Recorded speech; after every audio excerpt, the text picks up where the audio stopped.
मनीष अनेक समय विश्वास और अविश्वास परिधि भितर धंदी होता है।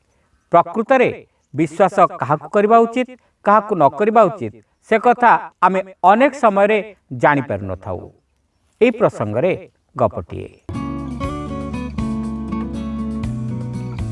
थरे भगवान विष्णु और माँ लक्ष्मी भितर कथा पड़ा जे भगवान सबुठारु श्रेष्ठ भक्त किए। नारायण टिके मर्त्य आड़ चाहि कहले से जो भद्रलोक को देखुच तांका नाम श्रद्धानंद, से हूँ मोर सबुठारु बड़ भक्त।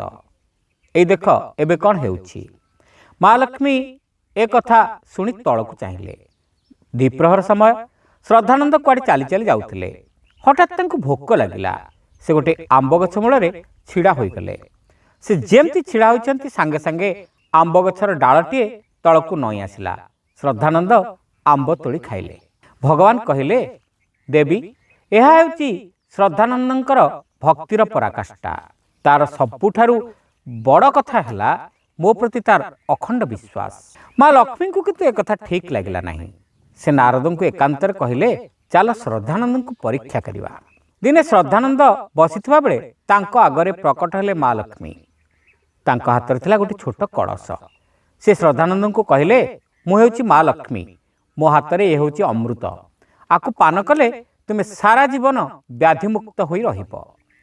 श्रद्धानंद लक्ष्मी को पाद तले पड़गले एवं से पात्ररू अमृत पान कले। लक्ष्मी देखिले जे से प्रथम ढोके अमृत पाटी को नहीं ताकु चाखिले एवं तापर ताकु ढक ढक कर पीगले। माँ लक्ष्मी स्वर्ग में पहुंची भगवान को कहले, तुम भक्त श्रद्धानंद ठार विश्वास अभाव रही। से जने बड़ भक्त हेब किपरि? मु अमृत देला बेलू से ताकु चाखी कर पीला। भगवान कहले, ओ एमिति कथा, चल श्रद्धा को पचारिबा। नारायण और लक्ष्मी श्रद्धानंद आगरे उभा होई से कथाटी पचारले। श्रद्धानंद कहले, प्रभु मु आपन को अविश्वास करिबी? असंभव। माँ लक्ष्मी मते परीक्षा करने को आसथिले।